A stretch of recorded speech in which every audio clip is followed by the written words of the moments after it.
Hello friends, welcome to my channel.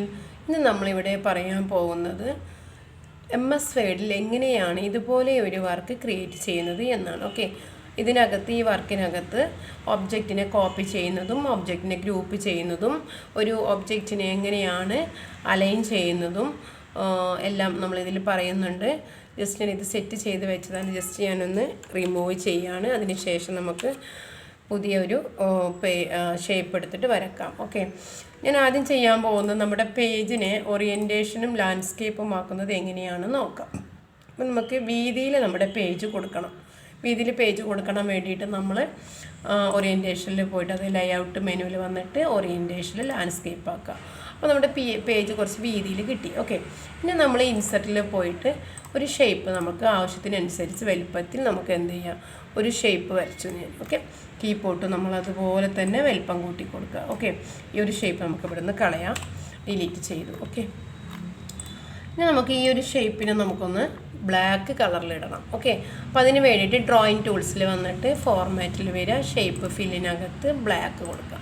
അപ്പോൾ നമ്മുടെ ഈ ഒരു റെക്റ്റാങ്കിൾ നമ്മൾ ഷേപ്പ് കൊടുത്തു. ഇനി ഇതിനകത്ത് നമ്മളൊരു ഓവൽ ഷേപ്പ് വരയ്ക്കുക. ഓവൽ ഷേപ്പ് വരക്കണം എന്നുണ്ടെങ്കിൽ ഷിഫ്റ്റ് അമർത്തി പിടിച്ച് കീബോർഡിനകത്ത് ഷിഫ്റ്റ് അമർത്തി പിടിച്ചിട്ട് നമ്മൾ വരയ്ക്കുകയാണെങ്കിൽ നമുക്ക് വെർട്ടിക്കലായിട്ടും ഹൊറിസോണ്ടലായിട്ടും നമ്മുടെ റൗണ്ട് സൈസ് കൂടുന്നത് കാണാം. കേട്ടോ, വെർട്ടിക്കലായിട്ടും ഹൊറിസോണ്ടലായിട്ടും ഒരുപോലെ നമുക്ക് വലുപ്പം കൂടുന്നതായിട്ട് കാണാം. ഓക്കെ, അപ്പോൾ നമ്മൾ ഇതിനൊന്ന് കളർ ഫില്ല് ചെയ്ത് നമുക്ക് ഒഴിവാക്കാം.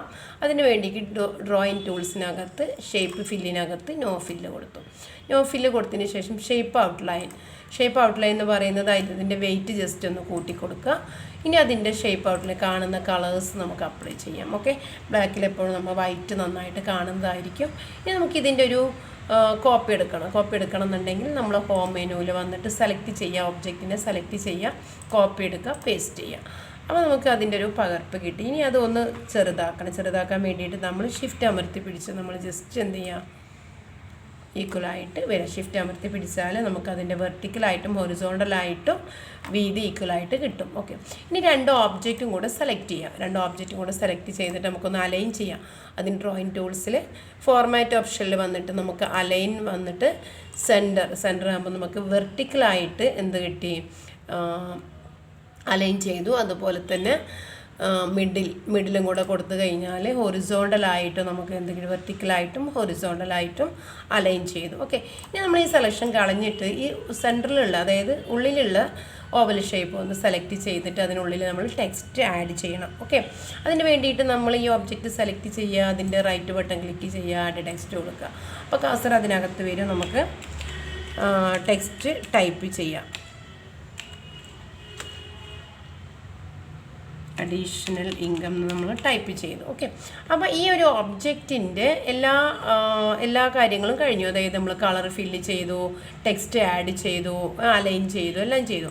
നമുക്കിതിനൊന്ന് ഗ്രൂപ്പ് ചെയ്യാൻ വേണ്ടിയിട്ട് നമുക്ക് ആദ്യം ഒന്ന് സെലക്ട് ചെയ്യണം, രണ്ട് ഒബ്ജക്റ്റ് സെലക്ട് ചെയ്യണം. അപ്പോൾ ആദ്യം ഉള്ളിലുള്ളത് സെലക്ട് ചെയ്യാം. പിന്നീട് നമ്മൾ ഷിഫ്റ്റ് അമർത്തി പിടിച്ചിട്ട് അതിൻ്റെ പുറത്തുള്ള ലൈനൊന്ന് ക്ലിക്ക് ചെയ്യാം. അപ്പോൾ അത് വരാൻ ബുദ്ധിമുട്ടാണെങ്കിൽ നമ്മൾ എന്ത് ചെയ്യുക, ജസ്റ്റ് ഒന്ന് പേജിന് സൂം ചെയ്ത് കാണിക്കാം.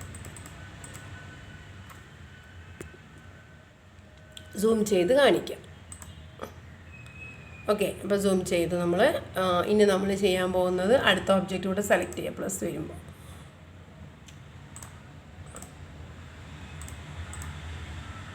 ഒന്നും കൂടെ സൂം ചെയ്യുക. അതായത് നമുക്ക് ചെറിയ റൗണ്ട് ആയതുകൊണ്ട് നമുക്കത് ബുദ്ധിമുട്ടായിട്ട് വരുന്നുണ്ട് സെലക്ട് ചെയ്യാൻ. അപ്പോൾ നമ്മൾ ആദ്യം ഉള്ളിലുള്ളത് സെലക്ട് ചെയ്യുന്നു.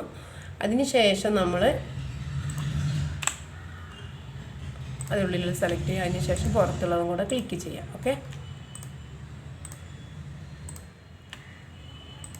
രണ്ട് ഒബ്ജക്റ്റും കൂടെ സെലക്ട് ചെയ്യാൻ ബുദ്ധിമുട്ട്. രണ്ട് ഓവൽ ഷേപ്പും അടുത്തതായതുകൊണ്ട് നമുക്ക് സെലക്ട് ചെയ്യാൻ കുറച്ച് ബുദ്ധിമുട്ടുണ്ട്. അപ്പോൾ നമ്മൾ എന്ത് ചെയ്തു, ഇതിനൊന്ന് റീസൈസ് ചെയ്തു. ഇനി നമുക്ക് പേജിനൊന്നും കൂടെ മൈനസിലോട്ട് തന്നെ ഇടാം, അതായത് 100% ഇടാം. ഓക്കെ, ഇനി നമുക്ക് വേണ്ടത് ഇതിൻ്റെ ഒരു കോപ്പി എടുക്കാൻ വേണ്ടിയിട്ട് നമ്മൾ കോപ്പി ഫോർമാറ്റ് ഓപ്ഷനിൽ വന്നിട്ട് ഗ്രൂപ്പ് ചെയ്തു. ഇനി നമ്മൾ ഹോം മെനുവിൽ വന്നിട്ട് അതിൻ്റെ കോപ്പി പേസ്റ്റ് ചെയ്തു. ഓക്കെ, ഒന്ന് അടുത്തടുത്ത് വെക്കുക. അതിൻ്റെ ഒരു 5 കോപ്പി നമുക്കിതിനെ പകർപ്പെടുക്കുക. ഓക്കെ, അതിന് 5 കോപ്പി വന്നു. ഓക്കെ, കോപ്പി പേസ്റ്റ് ചെയ്യാം. നമുക്ക് ഇവിടെ നമുക്കൊന്ന് ഈക്വലായിട്ട് കൊടുക്കണം. അതിന് വേണ്ടിയിട്ട് ജസ്റ്റ് ആ ലൈൻ സെലക്ട് ചെയ്യുക. സെലക്ട് ചെയ്തിട്ട് നമ്മൾ ഫോർമാറ്റ് ഓപ്ഷനിൽ വന്നിട്ട് അലൈൻ ജസ്റ്റ് സെൻറ്റർ കൊടുക്കരുത്, മിഡിൽ കൊടുക്കുക. മിഡിൽ കൊടുക്കുമ്പോൾ നമുക്ക് ഈക്വലായിട്ട് ഇവിടെ ഈ ഒരു ഭാഗം വന്നു. ഇനി നമുക്ക് അതിൻ്റെ കൂടെ തന്നെ ഗ്രൂപ്പ് ചെയ്തിട്ടുണ്ട്. അതുകൊണ്ടാണ് ആ ഒരു ഓപ്ഷനും കൂടെ ഗ്രൂപ്പ് ആയത് കാരണമാണ് നമുക്കത് താഴെ മിഡിൽ വരാഞ്ഞത് കേട്ടോ. ഓക്കെ, സെലക്ഷൻ ഇങ്ങനെ പോയിക്കൊണ്ടിരിക്കുകയാണല്ലോ.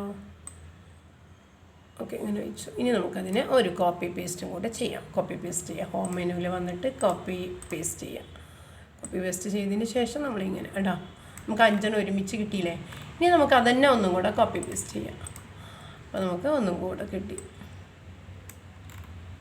ഒന്നും കൂടെ നമുക്ക് താഴോട്ട് വെക്കാം. ഇനി നമുക്ക് ഈ ബ്ലാക്ക് റെക്റ്റാങ്കിൾ നമുക്കൊന്ന് ജസ്റ്റ് ഒന്ന് താഴേക്ക് വലിക്കാം. ഓക്കെ, ഇനി നമുക്ക് ഇവിടെയൊക്കെ ടെക്സ്റ്റ് ആഡ് ചെയ്യാനുണ്ട്. ഇവിടെ നമുക്ക് ടെക്സ്റ്റ് ഉണ്ട്. നമുക്കത് വൈറ്റാക്കി കൊടുത്തിട്ടാണ് കളേഴ്സ് ഒന്ന് വൈറ്റാക്കി കൊടുക്കാം. ഓക്കെ, ഇതെല്ലാം വൈറ്റിലാണ് കിടക്കേണ്ടത്. ഓക്കെ, കളേഴ്സൊക്കെ നമുക്കൊന്ന് ഫോണിൻ്റെ കളർ ആക്റ്റീവ് ആവാത്തത് നമ്മളൊന്ന് ഫോണ്ട് കളറ് വൈറ്റിലോട്ട് ഇടുക. ഓക്കെ ഓക്കെ, ചിലത് കളേഴ്സ് അപ്ലൈ ആവാതെ കോപ്പി ചെയ്യുമ്പോൾ അത് ആക്റ്റീവ് ആവാതെ കിടക്കുകയാണ്. അപ്പോൾ നമുക്കൊന്ന് വൈറ്റ് കളറ് ജസ്റ്റ് ക്ലിക്ക് ചെയ്തിട്ട് വൈറ്റ് ആക്കി കൊടുത്താൽ മതി. ഓക്കെ, അപ്പോൾ ഈ വർക്ക് എല്ലാവർക്കും ഒന്ന് മനസ്സിലായിട്ടുണ്ടാവുമെന്ന് വിചാരിക്കുന്നു. എല്ലാവരും നമ്മൾ ചാനൽ കണ്ടാൽ ഉടനെ എന്ത് ചെയ്യണം? സബ്സ്ക്രൈബ് ചെയ്യുക. തൊട്ടടുത്തുള്ള ബെൽ ഐക്കൺ കൂടെ ഒന്ന് പ്രസ് ചെയ്യുക. Thank you for watching.